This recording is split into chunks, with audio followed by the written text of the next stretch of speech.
Naweza sema Kazimo baby, Kazimo easy kazi.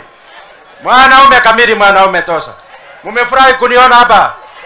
Munaniona kwa mtandao sana, si ndio? Mimi niko na historia kubwa hii Kenya.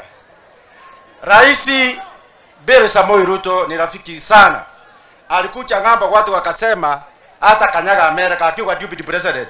Alikanyaga mwenye alimkaribisha siri mimi. Mnajua hivyo. Arabu huyu tunapendana sana. Huyu ni ndugu yangu, hata nikimpigia simu kama achukui ananiita park. Tunapendana ni kama tulisaliwa na mamangu Bilisikira. Ya pili, huyu Osoro ni semeji. Yeah. Mama ya watoto yangu tumemtoa hapa Muma. Mama ya wasichana yangu wale wasomi kwa 4. Si mimi ni semeji yenu hapa. Huyu Osoro ni mwanaume. Wacha niseme.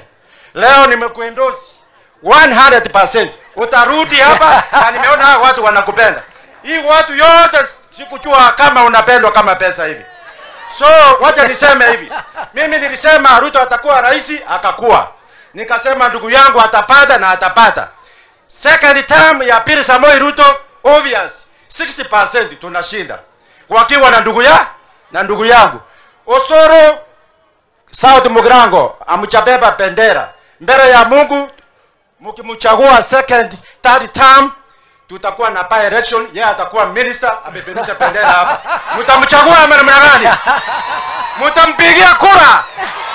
Kazimo baby, Kazimo easy kazi. Haya Kazimo. Keep chumba choi mwenyewe. I approve this message 100%. Ndani mpaka ime. Pigieni makofi. Unajua mimi sio mbunge, ninatafuta kiti ya ubunge Mbakazi East. Nimekuja tu na 25,000. Thank you very much. Naomba advisor wa rais mambo ya political affairs Charles Matoke dakika